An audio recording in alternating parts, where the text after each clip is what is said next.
Good morning, everyone, and welcome to Leicestershire Safer Communities Strategy Board. We'll start with item 1, with introductions and apologies. Just to confirm, I'm Deborah Taylor, the lead member for children and families at the County Council and chair of the meeting. Have we had any apologies, Ewan? Yeah, we've got apologies from Sharon Stacey, Rupert Matthews, Kevin Lloydell, Mick Grucock, Jonathan Starbuck and Kay Knowles. Lovely, thank you. Okay, on to item 2, minutes of previous meeting. These are on pages 3 to 10. Has anyone got anything of matters of accuracy to raise on the minutes at all? Okay, we'll take them as a true record. On to item 3, any matters arising from the minutes of the previous meeting from anyone? No. Okay, on to item 4, the action log, pages 11 to 12. So the only thing, I think most of it's either ongoing or being dealt with this agenda. The only thing I picked up was that item 9. Do we just need to remove that off the action logger then if it's no longer needed? Yeah. Okay. Just the other thing to mention is the visit to HMP Foss Way. I sent the email out offering people the option to do the visit in January. I've had a few replies back, but a lot of people haven't replied yet. So if you could all just reply, let me know whether you want to come or whether you can make that date or whether you prefer a different date. Okay, I can't come to that one. It's Cabinet at County on that day, so I can't come on that date, but I would like to visit at some point. So whether it's that or we get another one set up for people, that would be great. Sorry, Lee. I can't come on the date as well. Thanks, Chair. I can't come on that date either. Okay, if everyone can just email Ewan and just respond. So yeah, if there's not enough of us, we'll have to change the date. If you can all just let Ewan know so we can get that in the diary. Okay. Or a different date if it doesn't fit anyone. Anybody else got anything on the action log that they want to raise? Okay, thank you. On to item 5, any declarations of interest for anybody? Neil? Yes, thank you, Chair. My usual declaration. I am employed by the Crown Prosecution Service, but I'm not here in that capacity. I'm not representing the CPS. I'm here as a nominee from the Combined Fire Authority and County Councillor. So any views or opinions I express are entirely my own and not of my employers, the CPS. Thank you, Chair. Thank you.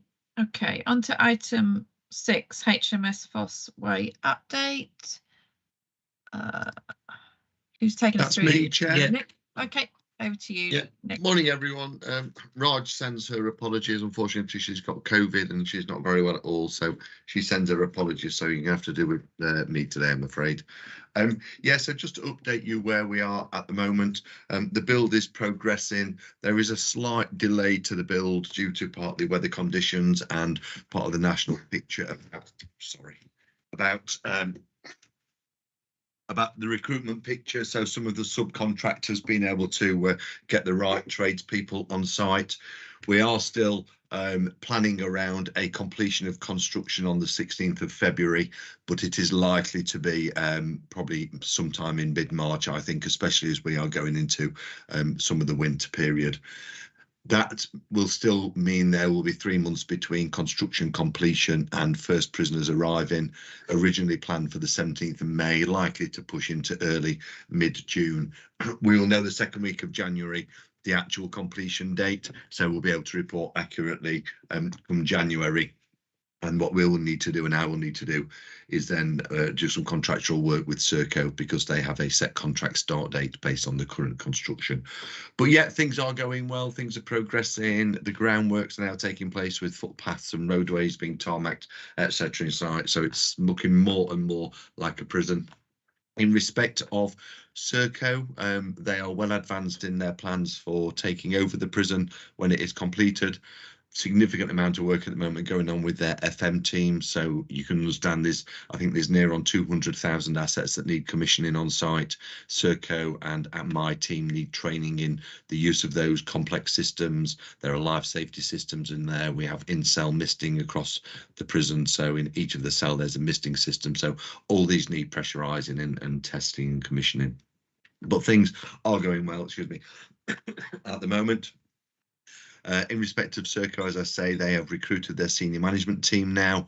The majority of those will be on site on board early January. They are just transferring over either from existing prisons that Serco manage or HMPPS.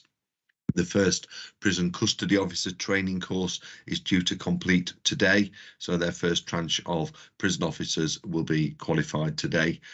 They do the 10-week training course, and then they are going to go to other Serco prisons to start getting some experience.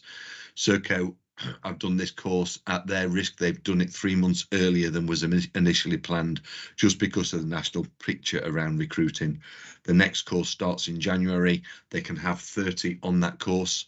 They have got over 30 already lined up, vetted, ready for that course. So they're in a fairly strong position.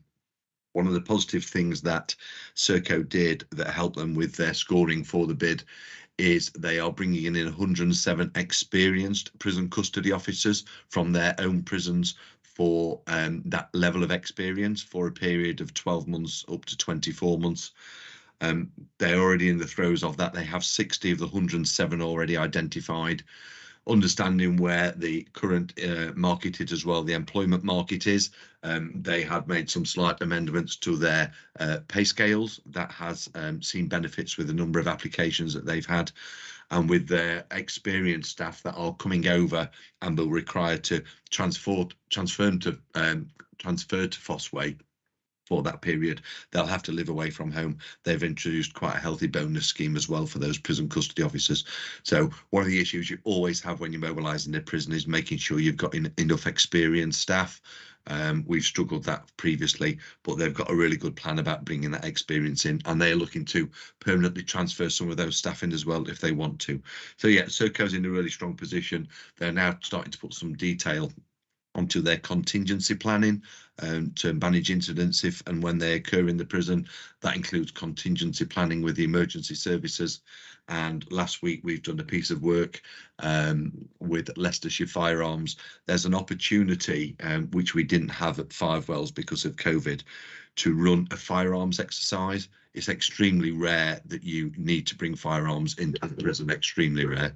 But on this occasion, it represents an opportunity being led by Leicestershire and a chance to bring other forces in as well, because the prisons are identical in other regions. So yeah, so things are really well advanced at the moment. I've got no concerns about mobilisation. It's just understanding the date when we can open the prison. Could you give me 30 seconds while I get the door? Sorry. Yeah. The joy of working from home. Amazon deliveries.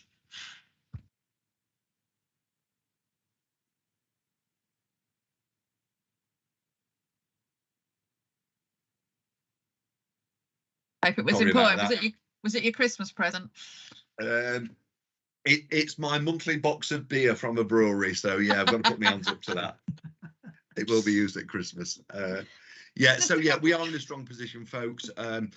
Serco are reporting green across the piece for their preparation for delivery.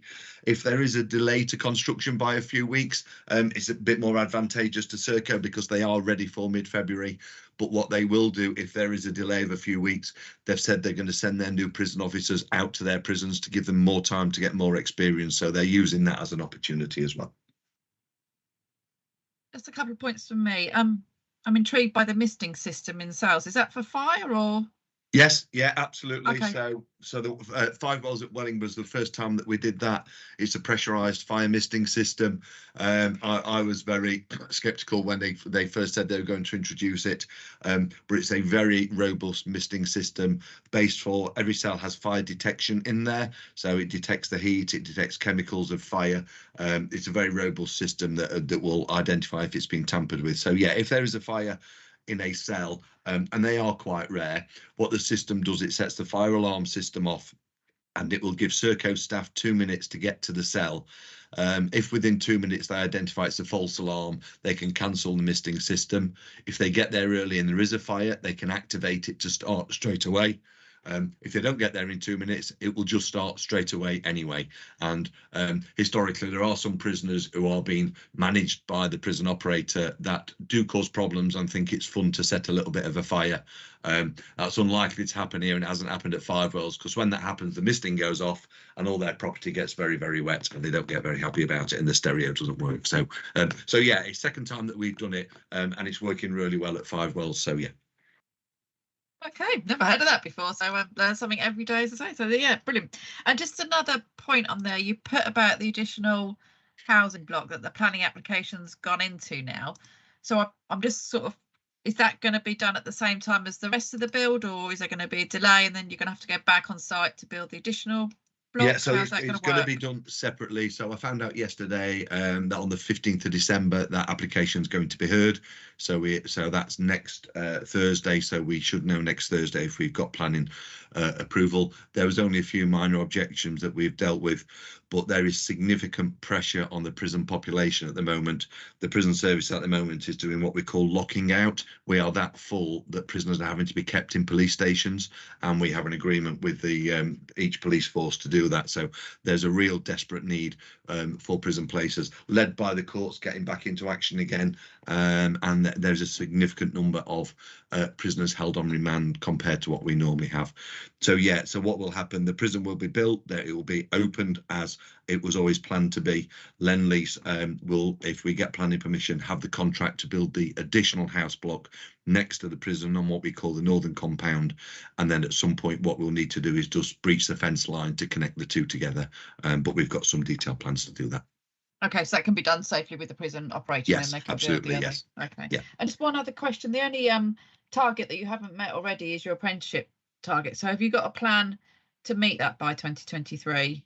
So yeah, so that's the target for Lend-Lease.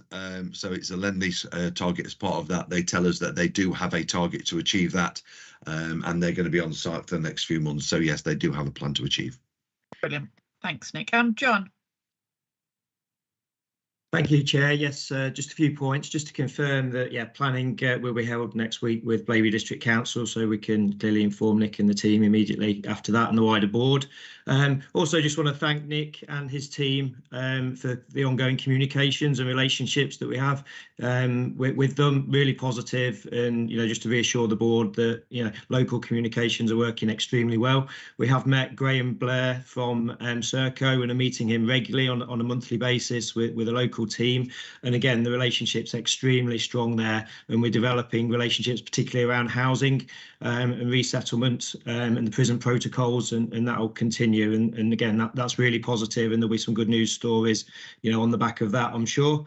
And just the final point to raise is that we have done an initial piece of work in conjunction with the MOJ through Leicester University on an impact study, and we'll be hearing kind of the first feedback from that from Matthew Tompkin of the university next week. So it'll be really interesting just to hear that and what further pieces of work we can do off the back of that to look at kind of future impacts on the locality, and trying to establish a baseline before it opens, and then look at the ongoing trend analysis after that across a range of potential indicators. So some really good local work going on with Nick from the MOJ and obviously Serco as well. Thanks, Chair. And just on that, Serco are just about to appoint their business engagement manager, which will be the person that will start working with the local businesses in the community to look to see how the prison can support them. There's 24 workshops in the prison. Serco have already got some relationships about which businesses will utilise those workshops and provide employment in the prison, and then hopefully out on temporary lease back into the community and back to those companies. So yeah, I'm really impressed with Serco. We are in a much stronger and better position than we were at Five Wells. That's really good to hear, because that's so important, isn't it, that it's joined up with the local community, because it's right in there, isn't it, and they need to be working with them. So that's really good to hear, John. And that impact study, is that looking at the impact of the prison, or is it the impact of prisoners being released and settling in the local community, or is it both, that impact study? It will cover both, but the main thrust is the impact of the prison on a new community. Clearly, it wasn't a Category C prison previously, and it has been closed for a number of years. So, putting it with the size and the numbers now involved, which are significantly higher than previous, there will be local impacts. So the intent is to try and understand what those impacts could be, and then look at a piece of work to gather the baseline data around those measures, whether it's housing, health, air pollution, noise, etc. Okay. So that's the initial scoping piece of work. I think that'd be good to get something back here, not the whole report. People could go and read that if they want, but sort of an overview of what that looks like and what the local community needs to do. I think would be helpful to come back to here once you've got that sorted out. So if you speak to Ewan, and then we'll get it on the agenda at the right point. No problem. Okay, any other questions for Nick? No, hopefully we will get there at some point. I won't be there in January, but hopefully I'll probably turn up when all the prisoners are there. So if you do want more people there and you want to be there and you're short on numbers, by all means let us know and we can change the date and find a more suitable date for you if you want to. Yeah, please just let us know. We're not just going to stick to it and take around a few people. If you think it's beneficial to change, just drop me or Raj an email and we'll sort that for you. Brilliant. Okay, thanks a lot, Nick. Okay, we'll move on. Thank you, everyone. Thank you, Chair. Okay, item 7, updates to our LSCSB terms of reference. I think you're taking us through this. Yeah, we just need to make a couple of amendments to the terms of reference of the board because of changes in membership within the organisations. The clinical commissioning groups had a representative on the board. They were disbanded earlier in the year, and we've now got the integrated care system. So we're proposing that a representative from the integrated care system is a member of the board, and Wendy Hope, we've got Wendy on the call today, who would be the representative. And then the other proposed change is because of restructure within the Children and Families Department at Leicestershire County Council. So there's a new job title, Assistant Director Targeted Early Help and Children's Social Care. That role is currently held by Sharon Cook. So we're proposing that Sharon becomes a formal member of the LSCSB. So just recommending that these changes to the terms of reference are approved. Okay, I'm happy to propose them. Anyone happy to second them?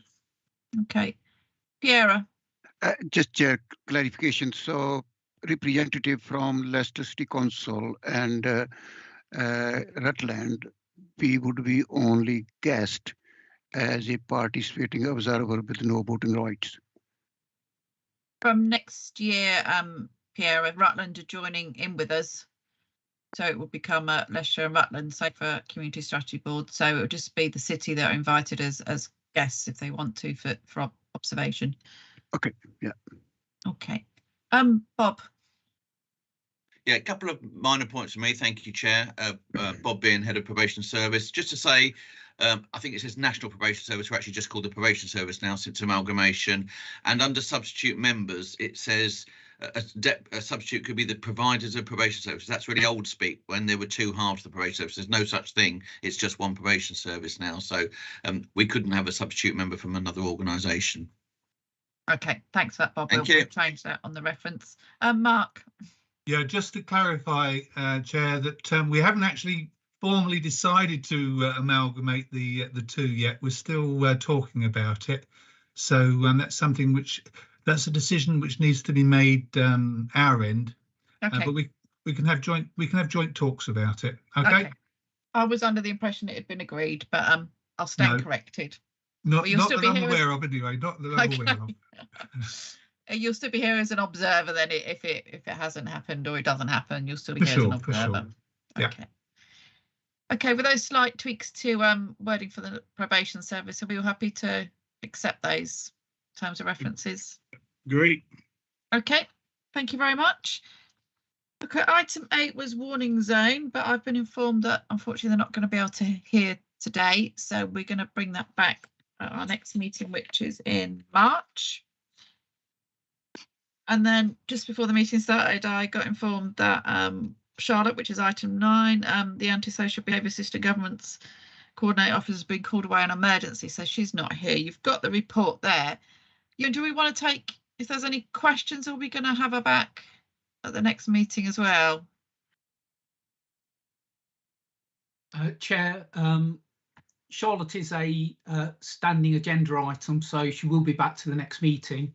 I'm happy to collate any questions from the meeting today, and I'll get replies back to people in slow time.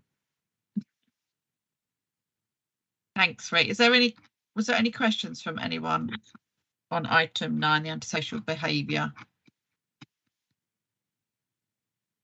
Gurjit.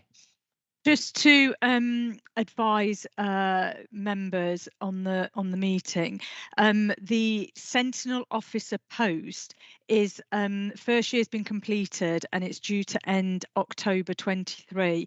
So I'm working with chief officers across the partnership, Leicestershire and Rutland, to gauge whether people still want to fund that going forward in light of the funding challenges we currently face, but also in light of the important work to keep Sentinel and the multi-agency information sharing database that it is.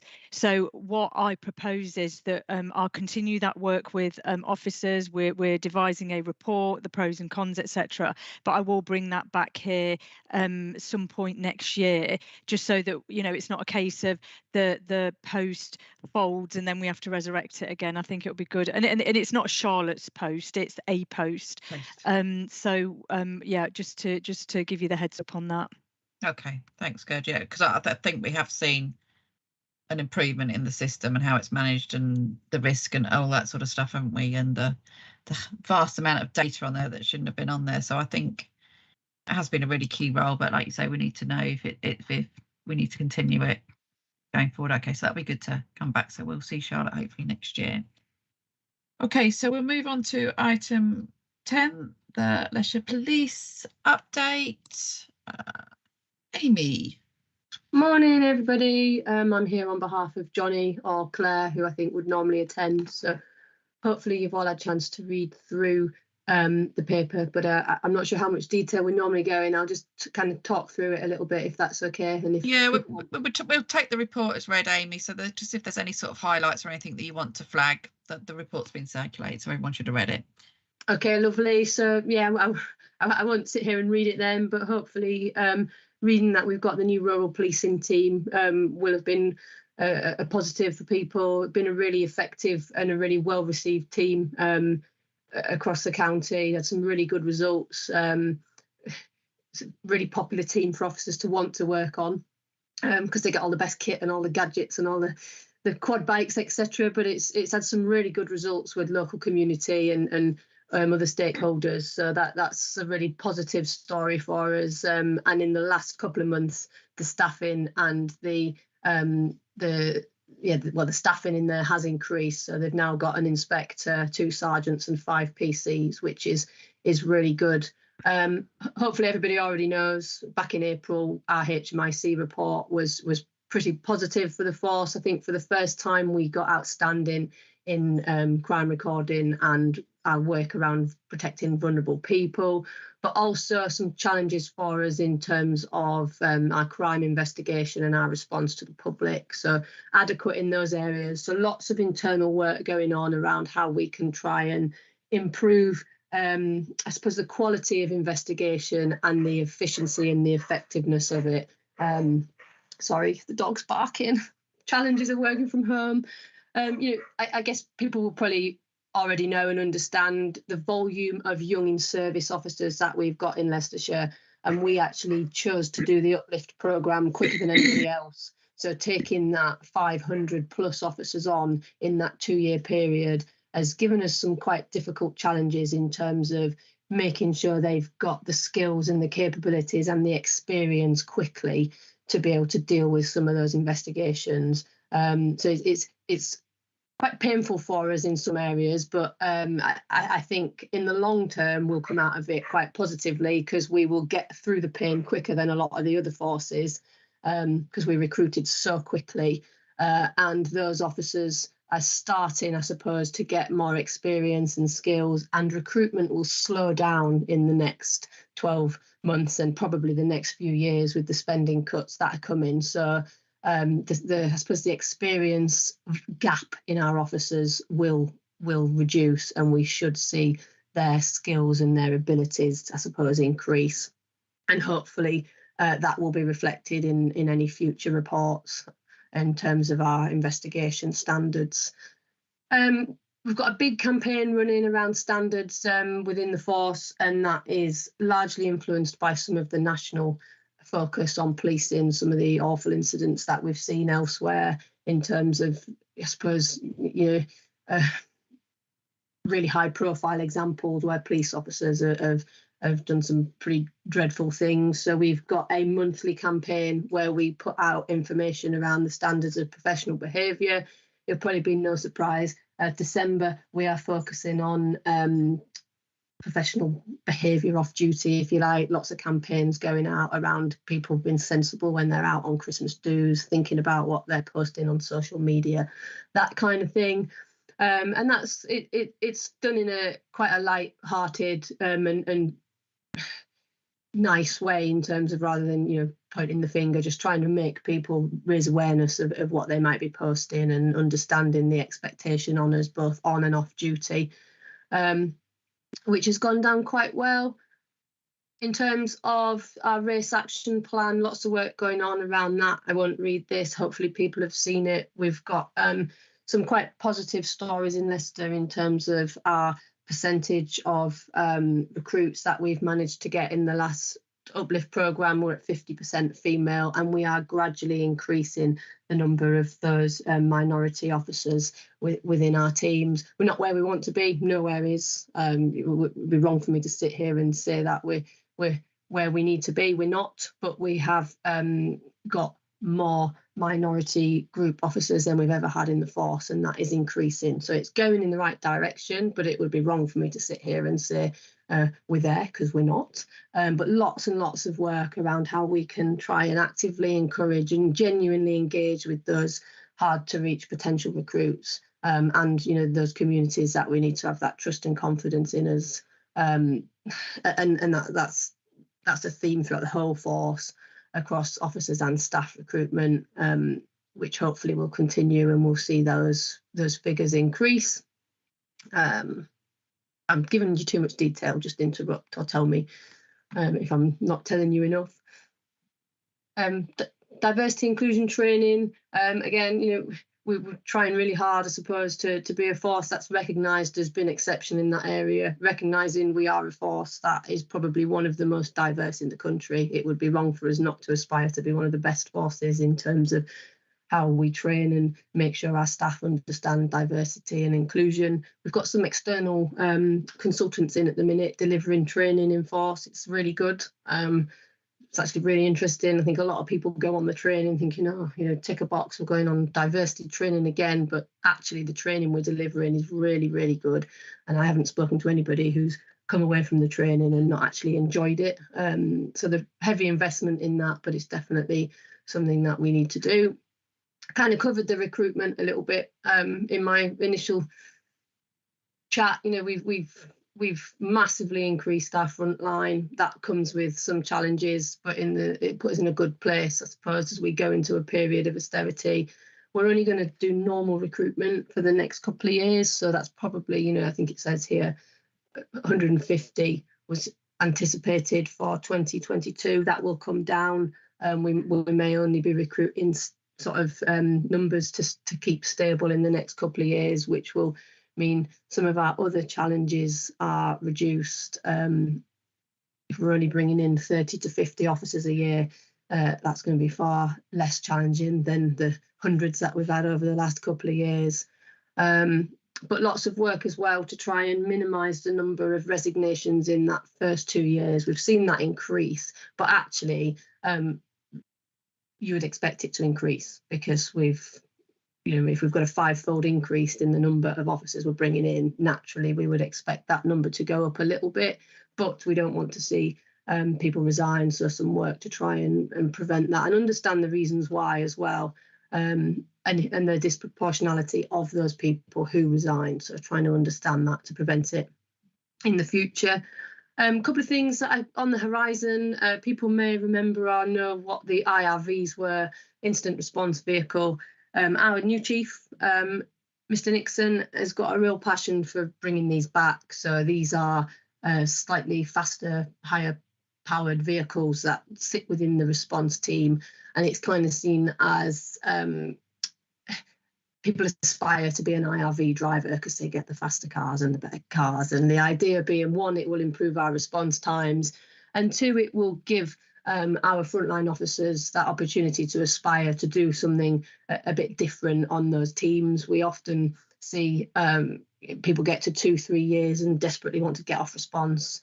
It's probably the hardest job in the force, let's be honest. So we're trying to put things in place which will keep officers on response, and that's something which will motivate them to try and keep their skills in that place, if you like, and hopefully it will mean we can get to some of our incidents slightly faster, because those vehicles are designed to be able to do that. And the idea being that we will get one of those vehicles at each NPA within the next few months, and the initial plan is it will start with those more rural locations. So the vehicles will go to the outlying stations first, where they've got the longest distance to travel.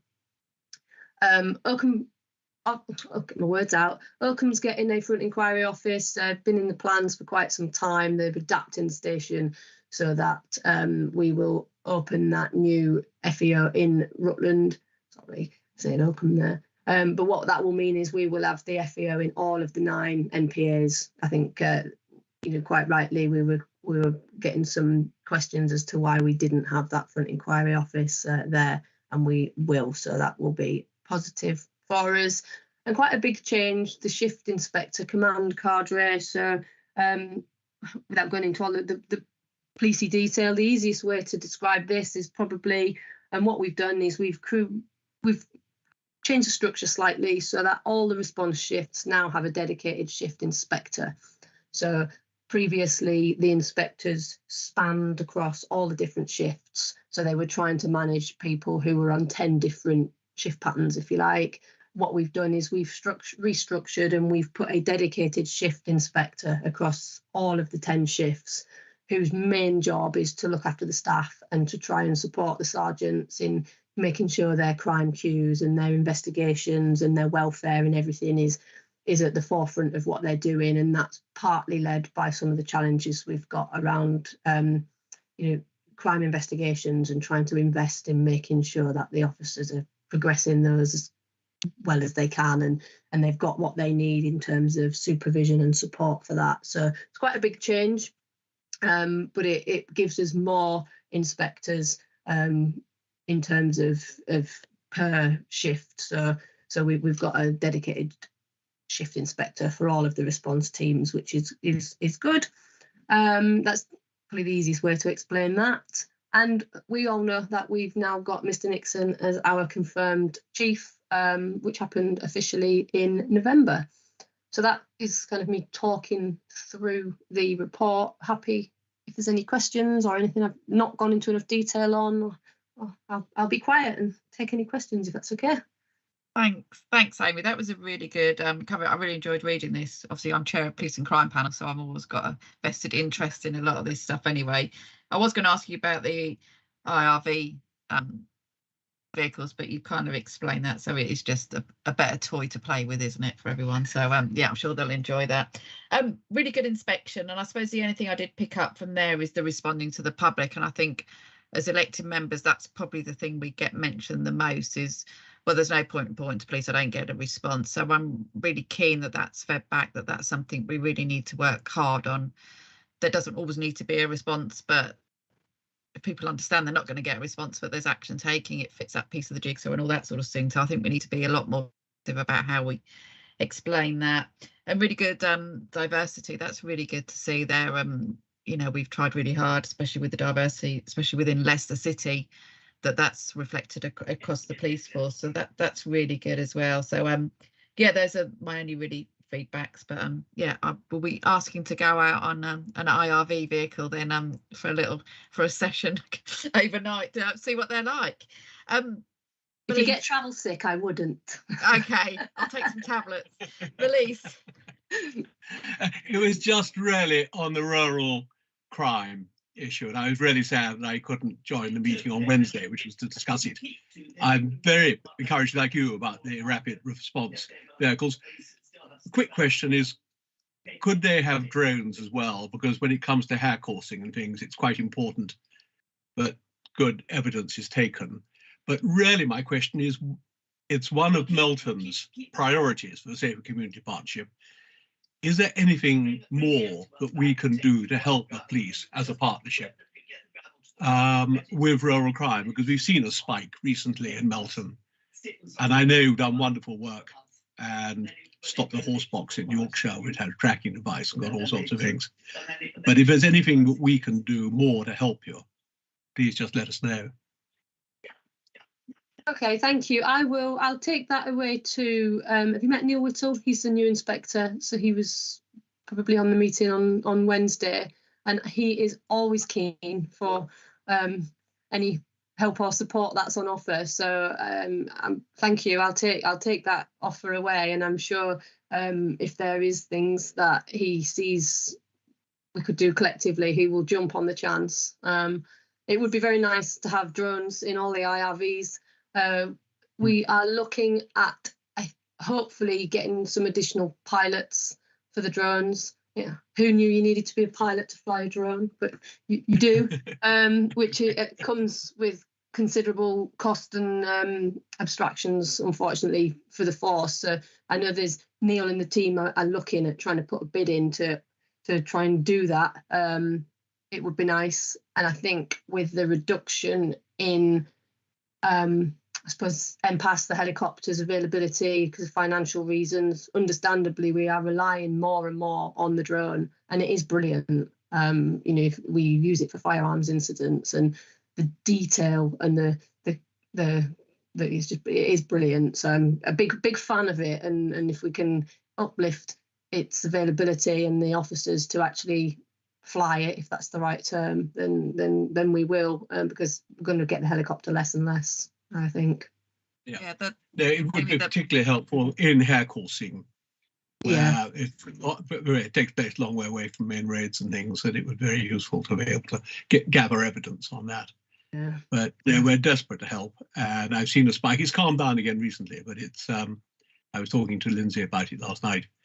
And if there's anything we can do, just let us know. Thank you. Thank you.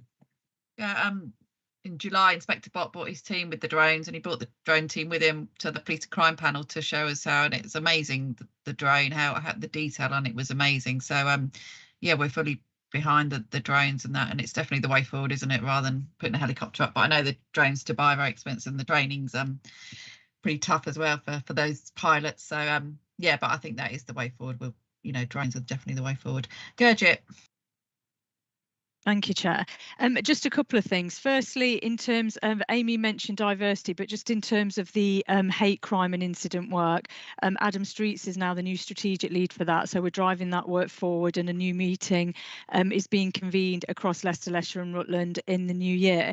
But I did just wonder, Amy, you mentioned obviously with Rob taking the top job and then further down personnel changing, whether it would be useful for us to, I know some of who's doing what, but it would be quite useful to know who the lead officers are for certain areas of work. And I don't mean a big in-depth report, just maybe a name and what their kind of portfolio is. I think that would be really helpful. Thank you.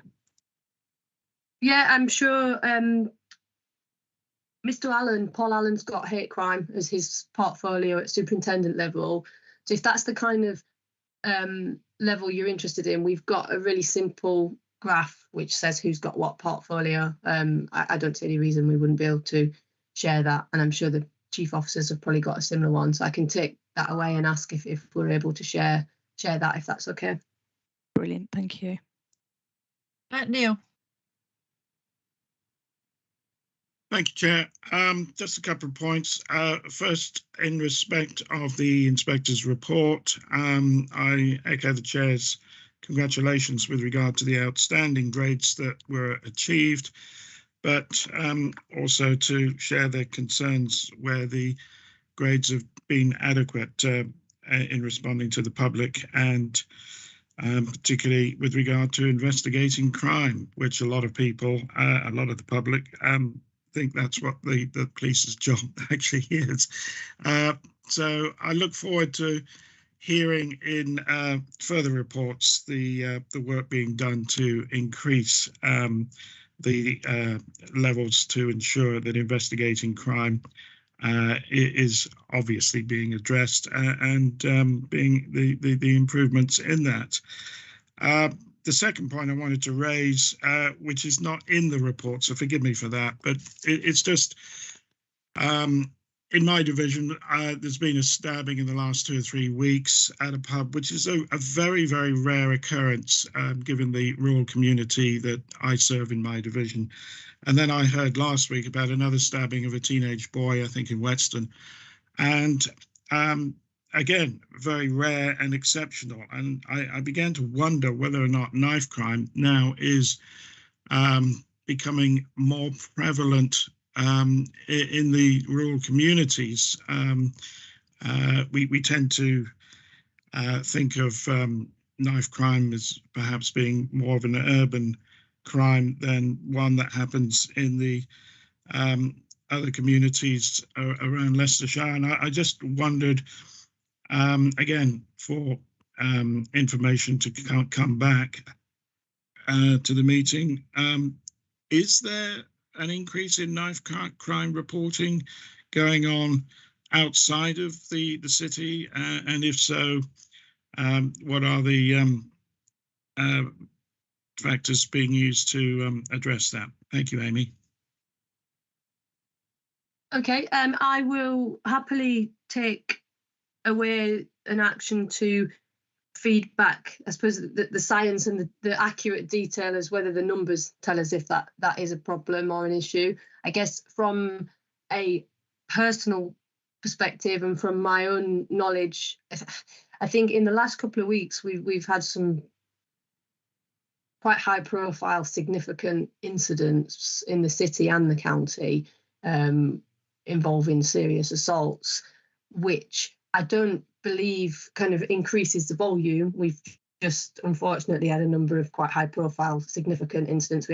Last week we had 2 incidents, consecutive days, where people were found with serious head injuries and sadly passed away. So initially it looked like we had 2 murders back to back on 2 consecutive days, spanned across the whole year or across a longer period of time. I'd be uncomfortable sitting here saying there has been an increase because I don't know, but I can certainly take that away. And obviously if there had been a obvious spike in knife crime in our rural communities, I would have expected us to have picked it up through our Power BI analysis, which we're obsessed with and we're constantly looking at on a daily basis to see what patterns there are and aren't. But I'll take it away to make sure and hopefully offer some reassurance that that isn't the case. But yeah, that would be very kind. Thank you very much, Amy.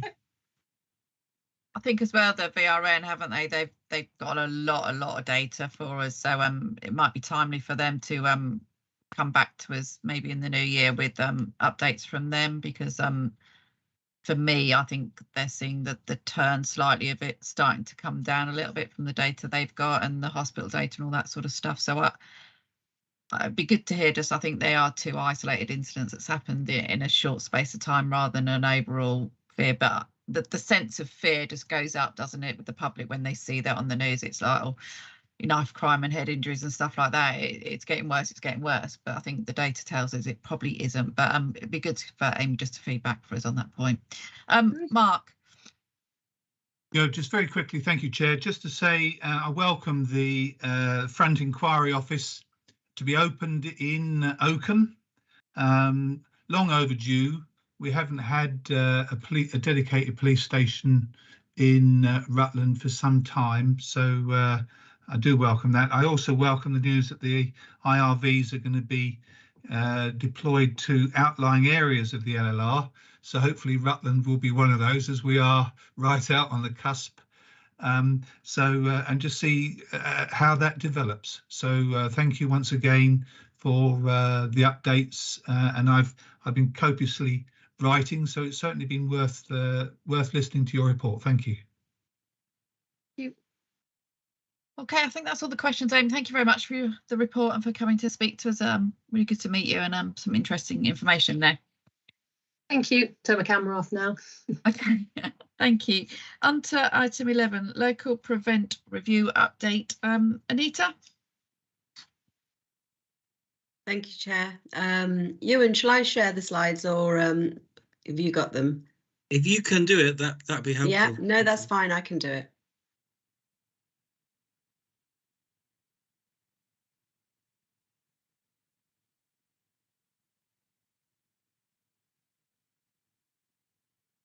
Can you see? Can everyone see them? Yeah. Okay.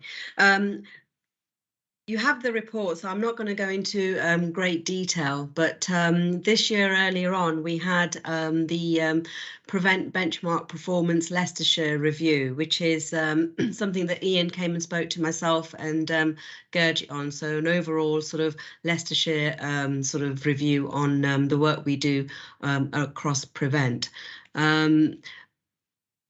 Colleagues in this committee know that, under Prevent, we have a duty in terms of local authorities to have due regard to prevent people from being drawn into terrorism. So that's the basis in terms of the area of work that we have. Ian, I know, was on this call earlier, but had to leave for another call. Ian Stubbs is the Home Office Regional Prevent Advisor. He's been around for about a year now.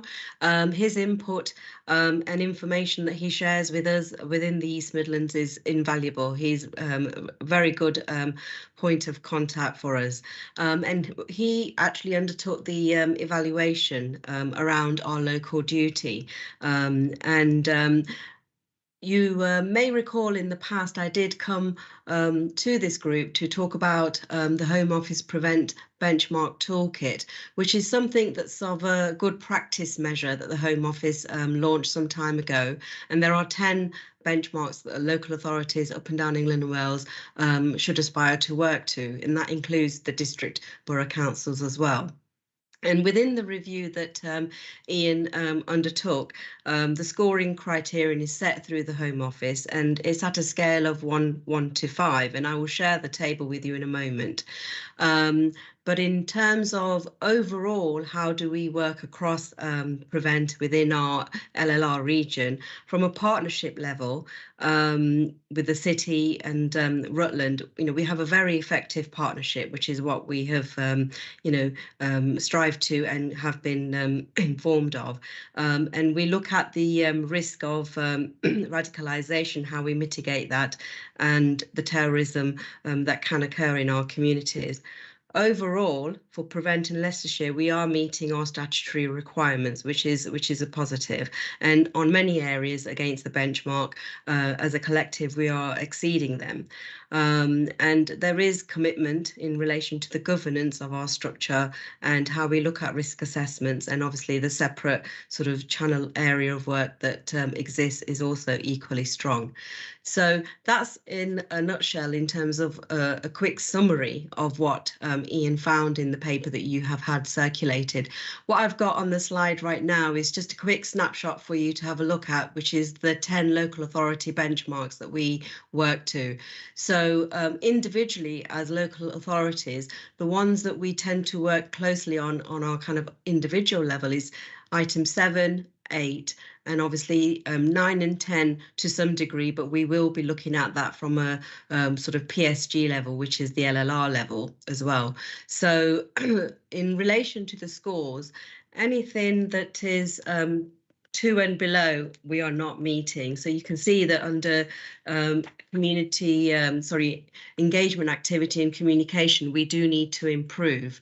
Around training, we do need to do some more work around that. And in the new year, there is going to be a suite of papers being taken to our chief officers meeting around what the overview of the independent review on Prevent will look like and what the government guidance is around that, because that's not yet been released.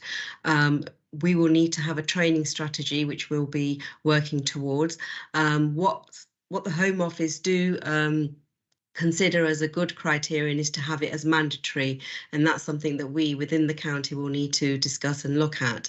We have been working very closely with our relevant and appropriate officers internally with regards to the IT firewall, and they are proportionate and robust according to what we need to have them for. And the venue hire policy, we are almost there, and there'll be some more work on that to finalise in terms of some of the stuff around data collection on that. So the scoring on this, I've done a quick sort of reference on this slide for you. 3 represents the position that we're meeting the duty, and obviously 4 and 5 signifies that we're exceeding. So in the previous table, you will have seen that, we are meeting that to some degree on a number of the partnership levels that we're working to. Ian has individually, against each of the 10 benchmark points, identified what our good practice is and what recommendations in terms of what we need to further better ourselves on. However, in terms of steps we are taking, what we have done recently, only a couple of weeks ago, we met with the district leads that lead on prevent in terms of giving them information around core issues that are coming up from the Home Office, because over the COVID period, what's happened is training around all the online courses which are now launched by the Home Office. RAP is going to come out in 2023. Obviously, we've been waiting with bated breath with the independent review, which we are going to, I think, get the Home Office view, I believe, next week. So there will be some information that we can bring back in the new year to this group. And then next year, there will be also the contest strategy refresh, which Prevent sits within, and the Prevent duty itself will have a refresh. So there's an awful lot of activity that's going to come about for local authorities from the Home Office in terms of some of the refresh that's happening. But just to finally end with, the key recommendations for improvement that Ian has identified for across the county is to ensure that the situational and the corporate risk assessment are done in a timely sort of fashion. And we have spoken with our district leads, and we're going to be meeting with them a bit more regularly to get that motion moving early next year. It's really key that our staff, especially our frontline staff, are cited on CT risk, the counter-terrorism risk, and the police do an annual CTLP, which I believe the information about the findings from that 2022 survey will be sanitised and shared with the relevant authorities and departments and officers. I mentioned already we need to work on a training strategy, and we also need to look at how we can mandate training, especially for key frontline staff across the county. I know in some districts it is a mandated process already, but each authority has its own sort of governance rules. And we also need to look at how proportionately we look at doing comms around Prevent and how we engage with our sort of community and our partners. And I did recently have a conversation this week with Ben Smith, who is the Prevent coordinator for St Philip's and in the city. And I have indicated that, whilst we will need to look at that individually, we should also look at that from a PSG sort of perspective. So that's the slides, Chair, and I'm happy to take questions. Thanks, Anita. Can I just check how often this benchmarking's done? Is it once a year? Yeah, it started in 2022, and it'll be a once a year activity. Oh, right. I was going to say I hadn't seen it before, so that's why then, because it's only just started. OK, that's fine. No, we're not doing too bad, to be honest, are we? So, yeah, a little bit of work to do, but I don't think we're doing too bad. Gurjit. Thank you, Chair. A couple of things, just to be clear. Ian is the Home Office representative who works with us across the East Midlands. So he's the one who's been working with us on all this, all of this Prevent work. I just wanted to, Anita mentioned the community, and that's one of the things we scored lower on. It's really interesting that most Prevent referrals are still coming through from the police and some from education. We're not seeing any I don't think, community referrals, and that's some work we need to do. Interestingly, Edwina Grant, who is an officer from Hinckley and Bosworth Borough Council, is the district's lead officer for Prevent. And Hinckley and Bosworth is the area that we're seeing most referrals coming from. So I think there's some work to be done there around some of the other local authorities. So in the new year, we'll ensure that we kind of galvanise the other districts and boroughs to look at this work, because we're aware that there is a risk at the minute with mental health and other vulnerabilities, cost of living crisis, and more people are vulnerable to being radicalised. There's been loads of work on the back of what happened in the city between the Muslim and Hindu community, and we know that there's been some notions of extremism with that as well. So we are mindful that there is a lot of work to do, and as Anita said, there's new duties coming forward. So I think we will be having regular reports to this board to update you, but also to kind of advise you on what the CSPs can do locally. I think that the other thing to say is there was a Prevent networking event in Rutland a few weeks ago, and again we're taking something through.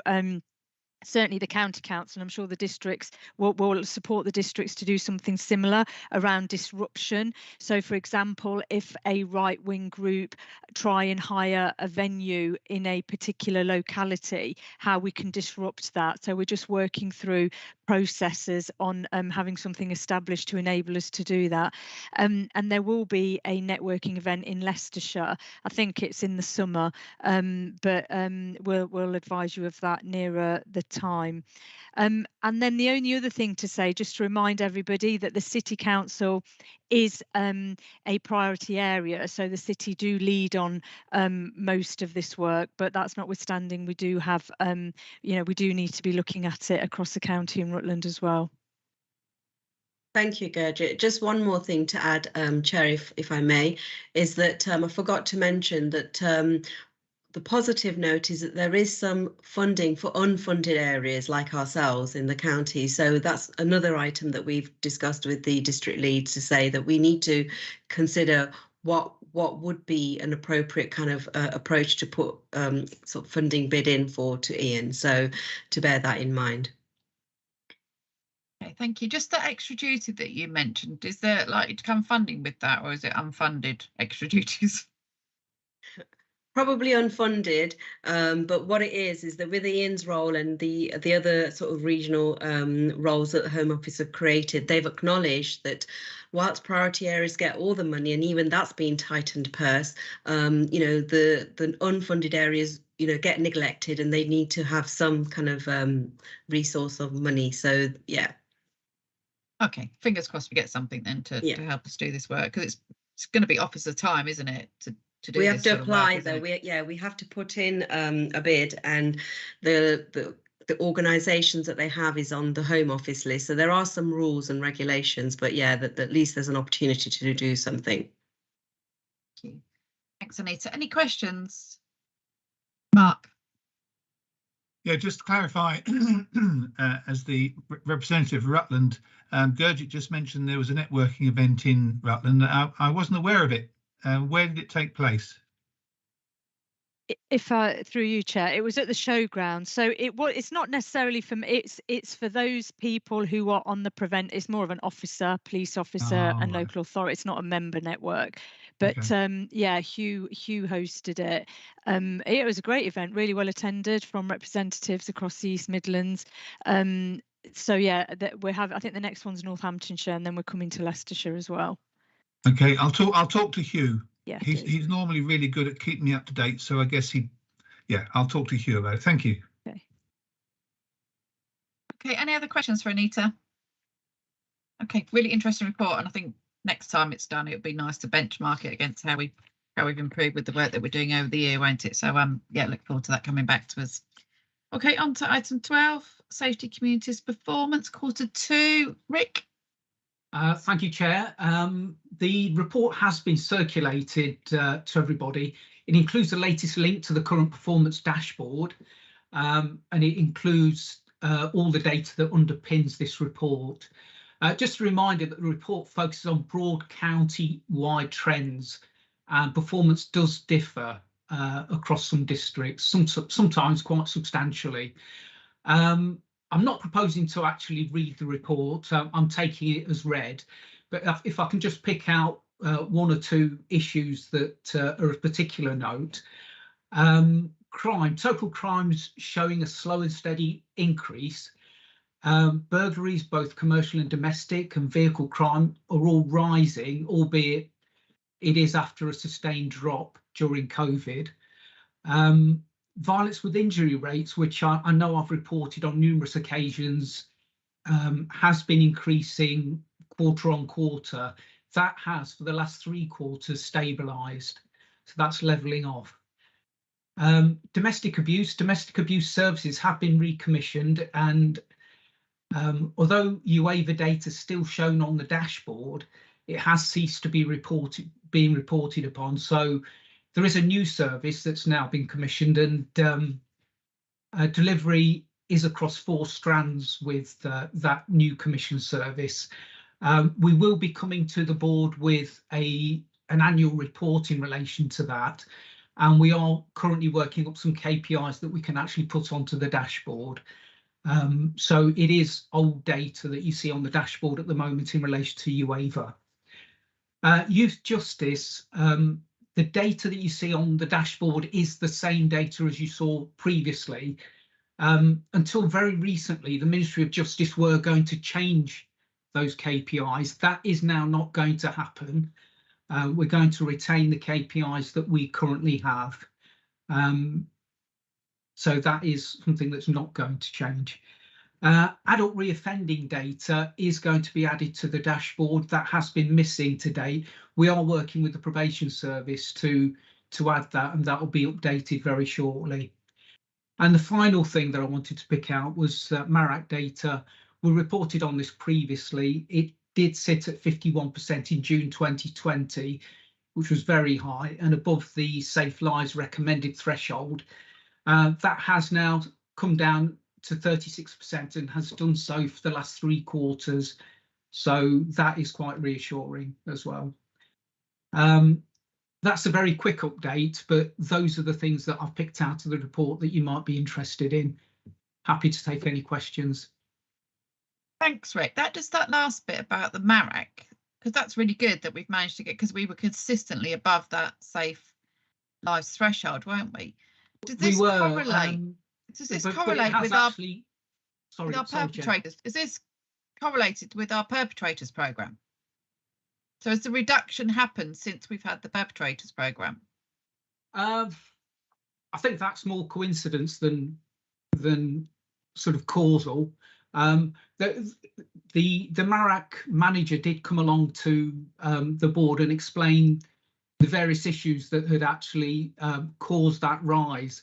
Some of it was around changes in the definition of what could actually be a repeat referral. Previously, it was any violence that had caused a repeat referral. Now it's any further contact that will trigger a re-referral. So that is probably more of a causal factor than a perpetrator programme as such. Okay. And my only other bit to throw out there, maybe if Amy's still here from the police, was I was at a scrutiny meeting at Charnwood where the inspector of the MPA there, Inspector Stakes, was they've seen a huge rise in business burglaries, and he was kind of sort of saying that because of the disruption of county lines, drugs are getting more expensive because they're less available, so the price is going up, so people are having to commit more crime to fund their drug habit. Have we seen that sort of across the board in the county? Is there any evidence that with the disruption we're then getting more other crimes? So is there anything that we need to do or look at that, whether that's across the board or whether that's just in Charnwood? Yeah, I can look into the broader trends in relation to that, but yeah, that's something I'd have to look into. Okay. Lee. Thank you, Chair. I think with reference to the county lines and the enforcement action that we've had, it's only been there was an intensification of the County Alliance programme, which was a national and county programme, and that's only been for the last 6 weeks. So I don't know whether that will start to have an influence on, as Inspector mentioned the other evening. So it could be that we'll see this from now. I might be wrong, but I think from an intuitive point of view, that may well be the case, pushing the prices up because of the raids that we've had. Okay, be interested to see if that correlates across the other districts. Yeah, absolutely. As well, doesn't it? Thank you. But you've also got the dashboards where you can see each other's districts anyway, can't you? Have a look to see what it is. Okay, any other questions for Rick? Okay, thanks for that, Rick. Okay, on to item 13, other business. I've not been advised of anything. And the dates of the future meetings, the next meeting, 17th of March, 10 o'clock. And my Christmas present to you all is 55 minutes of time. So thank you very much for your time this morning. Enjoy your 55 minutes to go and do something else. Well done, Have a good Chair. Christmas. Thank you I'll very see you much. all the new year. Yeah. Take care. Thank Bye. you. Bye. Thank you. Bye. Thank you, everyone. Bye. Bye.